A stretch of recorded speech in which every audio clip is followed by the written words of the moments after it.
Хәерле көннәр. Мин Валиева Әдилә. Сезне көнбагышта күрүемә бик шатмын. Бүген 12 апрель. Беләсезме нинди көн? Бүген космонавтика көне бит. Дигәнебезчә, 1961 елның 12 апрелендә Юрий Гагарин иң беренче булып галәмгә очты. Юрий Гагарин галәмдә 1 сәгать тә 48 минут тора. Юрий Гагариннан да башка бик күп космонавтлар галәмгә очкан. Булар Валентина Терешкова, Герман Титов. Бүген мин сезгә Юрий Гагарин һәм Валентина Терешкова турында сөйләп китәчәкмен. Бу Юрий Гагарин, ә бу Валентина Терешкова. Валентина Терешкова ул гап-гади авыл кызы. Кичкенәдән бик тырыш, эш яратучан булган ул.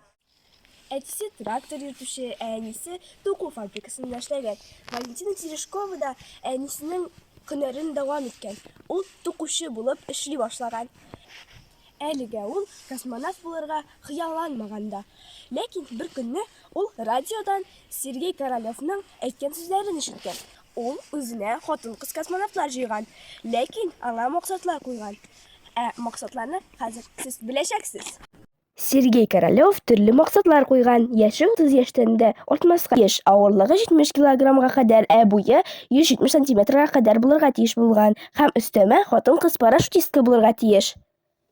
Валентина Терешкованың сәламәтлеге бик әйбәт булмаса да, аны сыйлап алганнар.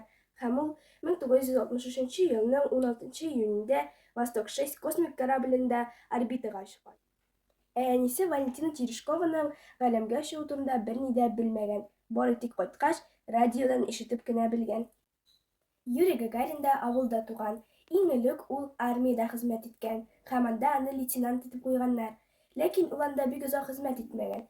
Һәм космонавт эзлиләр дигән яңалыкны ишеткәч, ул анда ашкынган.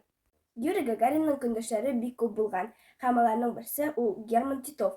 Ләкин аның көндәшенә карамастан, Юрий Гагарин үзенең хыялын чынга ашырган һәм 1961 елның 12 апрелендә Восток космик кораблендә ул галәмгә очкан. Менә дусларым, сез бүген нинди олуг дата икәнен дә белдегез. Ә мин сезнең белән хушлашам. Сау булыгыз!